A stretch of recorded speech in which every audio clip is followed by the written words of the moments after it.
Alright guys, Andaull here today bringing you guys another video. So before we even get into what the video is about, please give me like 2 minutes at the beginning of this video to explain something to you guys. Listen through it, you guys are going to be really interested in it. I 100% swear, I promise you guys are going to be interested in this. So with that said, we have hit 20,000 subscribers recently, guys. If you guys don't remember, back when I hit 10,000 subscribers, I said that when we hit 20,000, I would do something like dye my hair for you guys, a crazy color or something, whatever you guys want.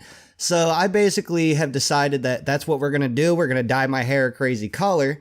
And I'm going to give you the decisions, I'm going to give you the decisions of the colors being blue, pink, purple, or green. And those are all going to be up in the poll that should pop up right now in the little info bar. And now with that said, let's go ahead and tell you what this video is going to be. So the Shadow Reader, which is another YouTube channel at the moment with 13,000 subscribers, there should be a photo popping up like right about now for his channel. Go to his channel, which is also going to be in the info box if you hit the I button at the top right corner. Go to his channel and subscribe. This is a pretty good story. He gave it to me to read on my channel. And hopefully you guys enjoy it. And I'm going to do a review of it at the end. So if you guys want to see the review, stay all the way through to the end. And with that said, let's go ahead and get right into this story.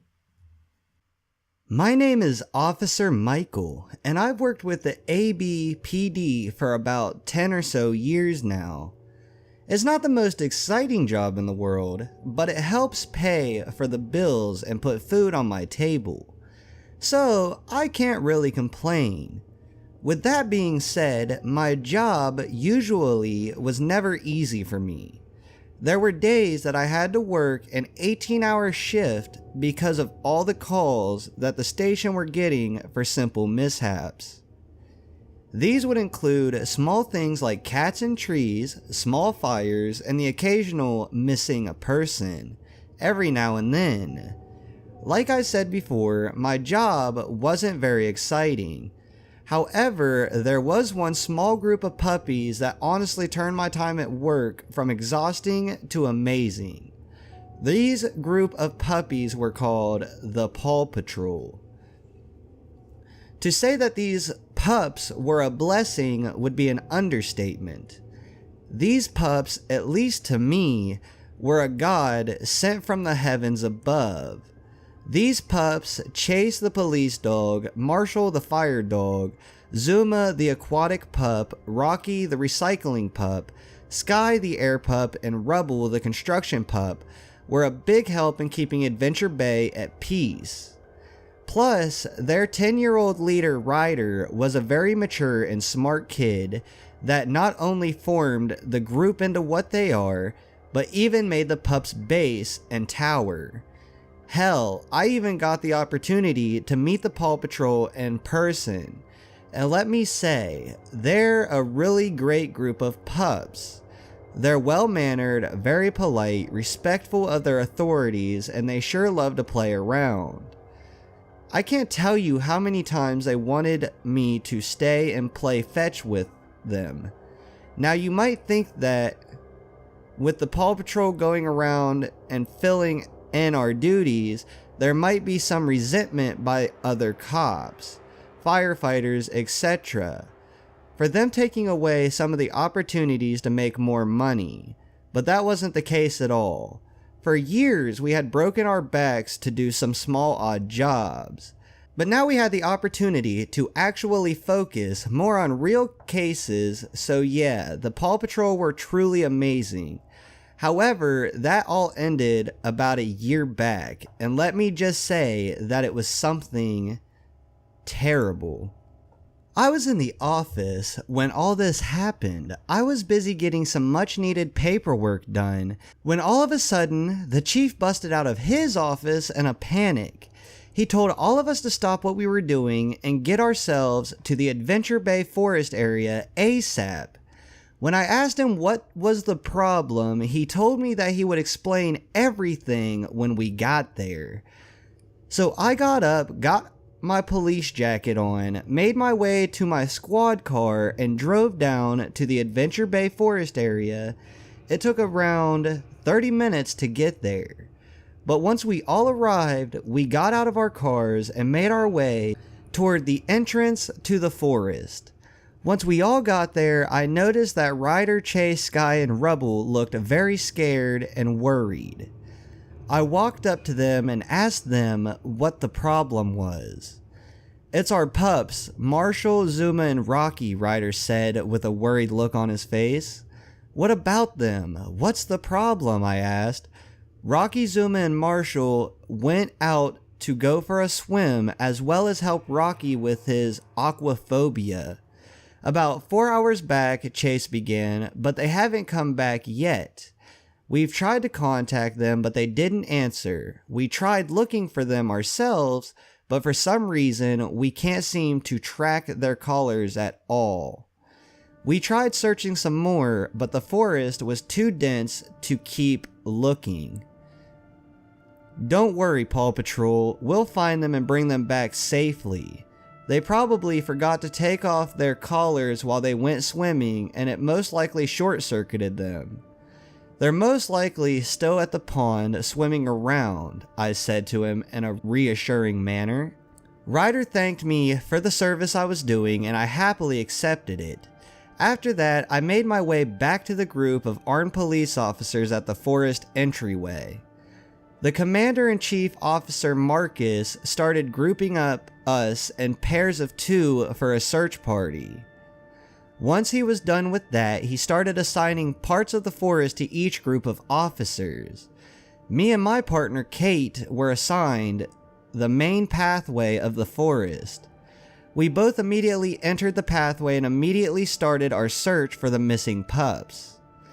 5 minutes turned to 10 minutes, then to 30, then an hour, then 2 hours.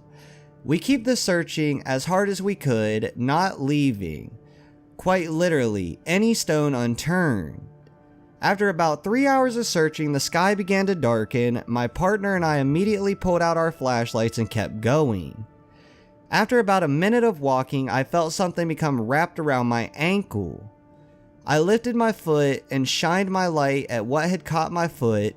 What I saw made the hairs on the back of my neck stand up straight. On my foot was one of the pup's collars. It looked as if it was yanked off or something.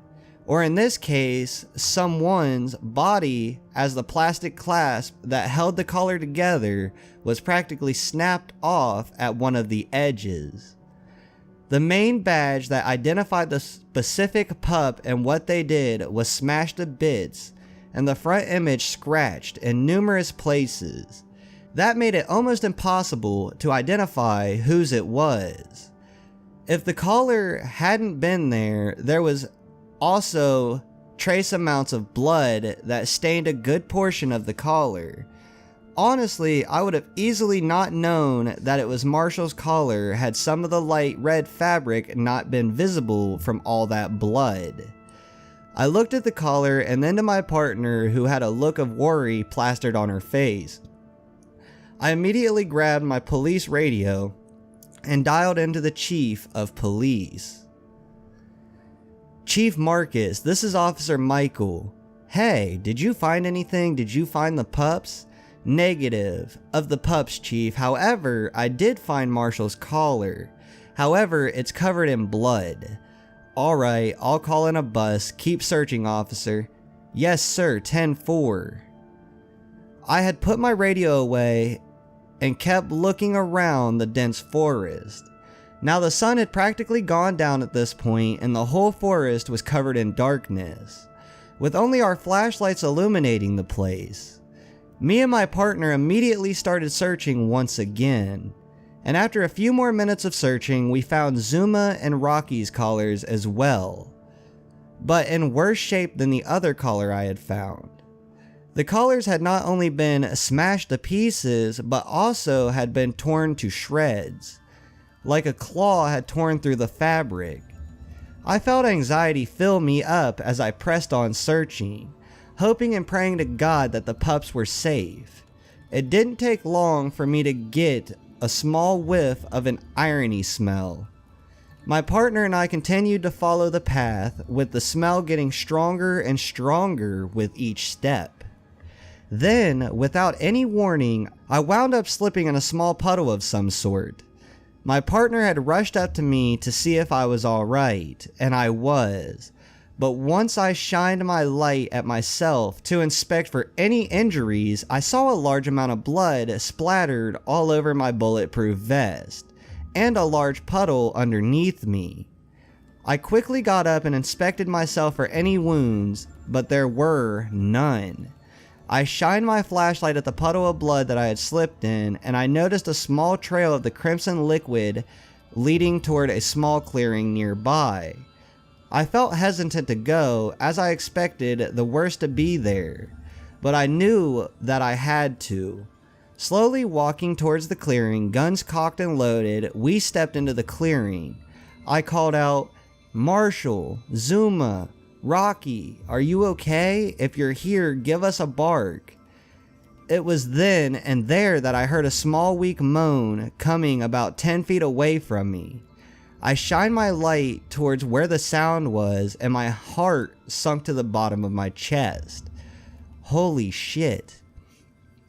That was the only words that I honestly could make out of what was presented to me.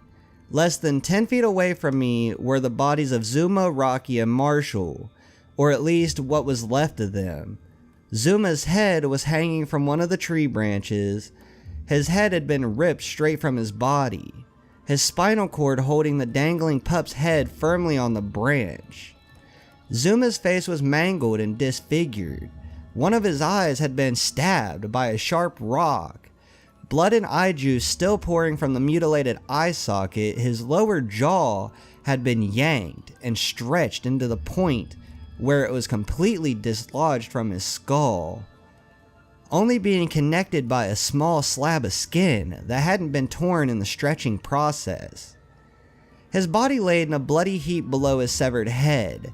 Untouched and still intact, Rocky had been beaten numerous times with what I assume was a very large rock. His head being the main target of the brutal assault, Rocky's skull had completely split in half from the blunt trauma, with chunks of brain seeping out of the cracked skull. The rest of the body was covered in teeth marks, with chunks of skin and muscle tissue removed. Revealing the bones, Marshall had been completely ripped in half, with intestines, kidneys, and liver exposed. I immediately vomited after seeing this madness. My partner immediately called for backup on her radio as I ran over towards the pups to check for any signs of life. Obviously, Zuma and Rocky were both long dead at this point. However, Marshall was a different story altogether. I had made my way towards him and went to check his pulse. To my shock and surprise, he still had one. He was also panting very heavily. I remember hearing him moan and whimper in pain as he locked eyes with me. I almost started bawling right then and there when I saw that. He was still conscious.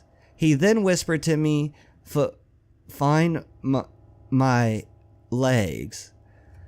I didn't want to leave his side, so I called out to my partner to go and search for his legs, which she found dumped next to a bush, and it didn't take long for an ambulance to get to where we were. Zuma and Rocky were pronounced dead on arrival, while Marshall was rushed to the ER for an emergency treatment.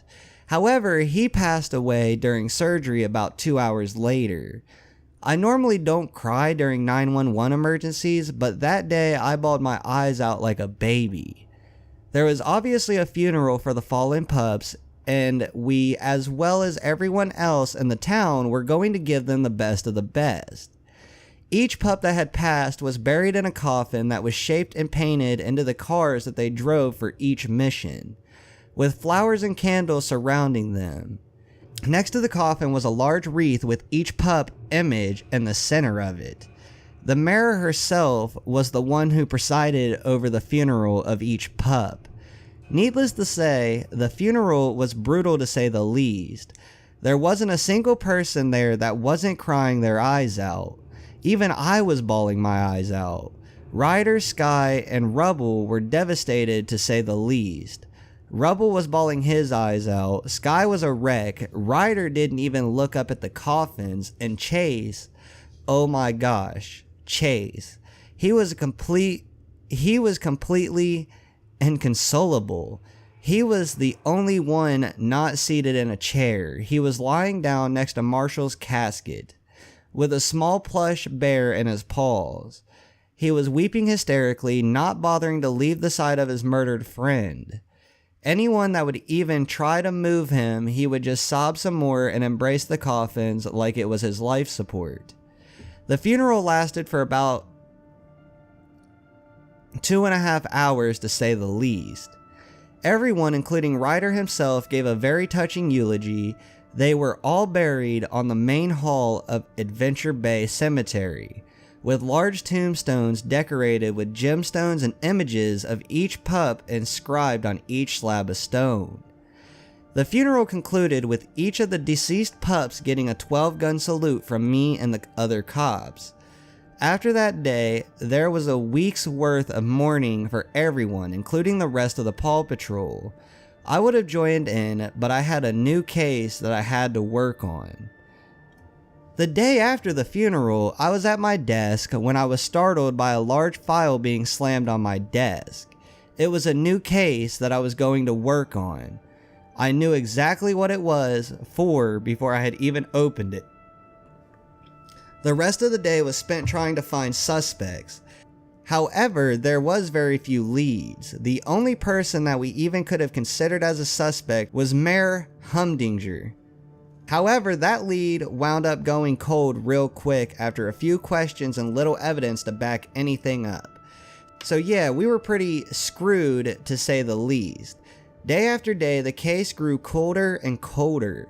I myself took time to try and visit the remaining Paw Patrol gang and give condolences and treats to the pups whenever I could. Now, I know that it may seem a bit odd for me to go and visit them so often, but the Paw Patrol was like family to me. I honestly didn't have anyone to really call family, and they helped me fill that void in my life. However, all of that was torn apart after I had gotten that phone call. It was around 10:30 when my cell phone started ringing. I groggily got up and answered the phone. "Hello," I said. Please help." I was immediately woken up after hearing that scream for help. I honestly didn't know who had yelled it out, but I soon got my answer after waking up. "We need help, please. He killed blood." The line died after that.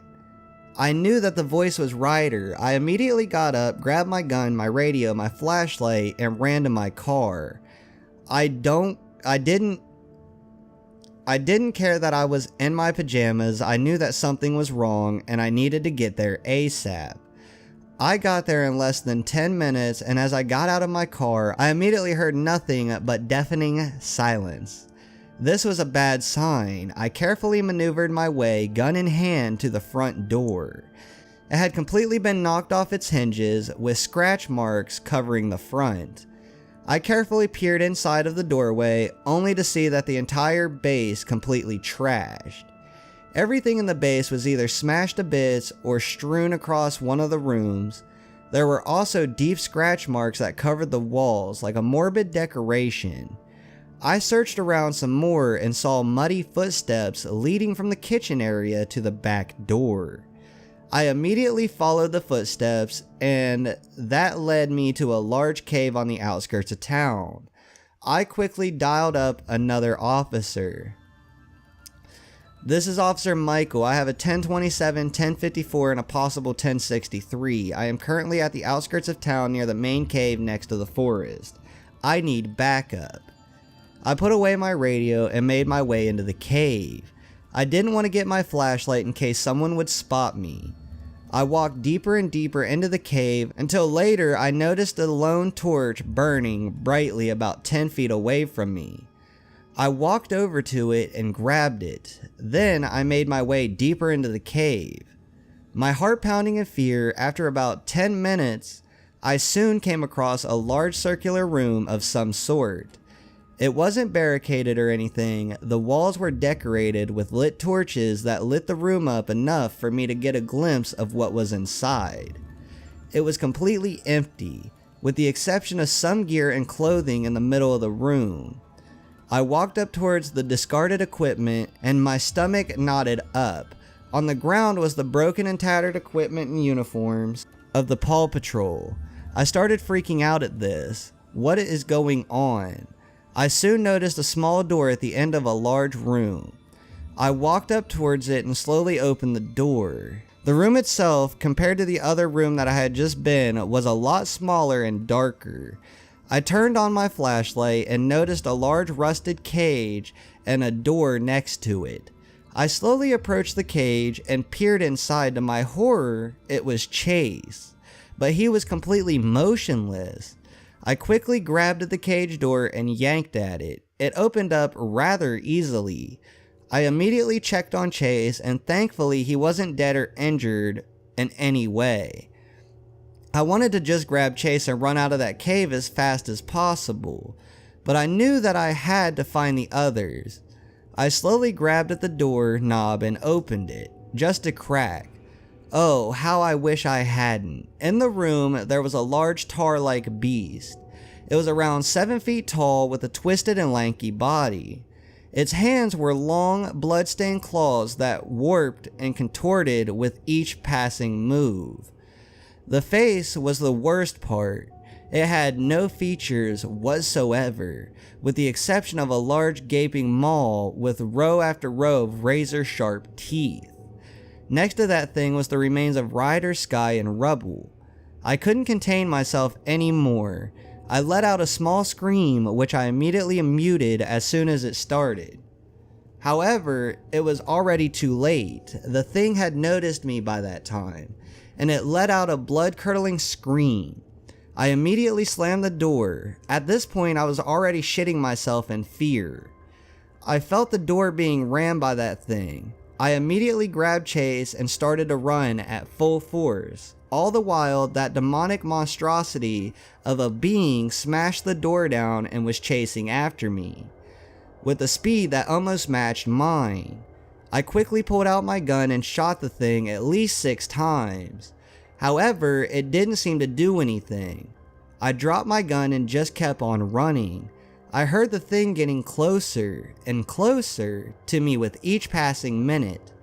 In a desperate attempt to try and save both my life and Chase's, I yanked my golden crucifix off of my neck and threw it at the beast.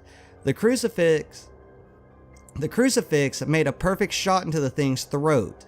The thing stopped instantly and started screaming and yelling as it clawed at its neck to try and get the crucifix out of its body. But with no use, I took this much needed time to get the hell out of that cave as soon as possible. Once I got into my car, with Chase in my arms, I drove the road to my apartment and made my way inside. I quickly locked the door and went to check up on Chase. Thankfully, the only injuries he had was a few cuts and bruises, but nothing major. I immediately called up my boss and told him everything. He told me that he had already pulled up to where I had been a few minutes back. I warned them about what I had saw in there and told them to be careful. He said he would and hung up.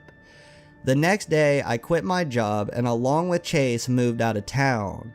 He didn't seem to care. His friends were all dead anyway. I later read in the paper about the remains of Ryder and the other pups being discovered in the cave, but no beast in sight. The only thing that they found was a small, burned out gold crucifix. Alright guys, so it kind of took me a second to realize. I didn't realize he was telling that story from the angle of a character inside the show. I didn't realize at first that it took me a second to notice that. It's a really nice touch onto the creepypasta. I've never seen a creepypasta written like that, so I actually really enjoyed that he wrote the creepypasta as a character of the story. So I really like that, and I also like how he kind of like kept all the characters and kept like away from the cliche stuff. It's kind of like a story with a different narrative than what most other cartoon stories have. Like, hey, I went and bought this DVD off this old man, I watched it and it showed this. No, this was written from the perspective of a character in the story. So with that said, I would give this story a 9 out of 10, maybe even a 10 out of 10 to be completely honest. As said, this was written by The Shadow Reader, and you should go check his channel out. The link will be down in the description below, as well as in my information section up on the top right corner somewhere. Also, be sure to go follow me on Twitter at Andaull, and go follow my Snapchat at Andaull, and also go follow my Reddit, my subreddit page, and my Discord. I've been kind of being a little bit more active inside the Discord, so I don't know, maybe you guys will enjoy that I'm there. So with that said, I will see you guys in the next video. Peace out.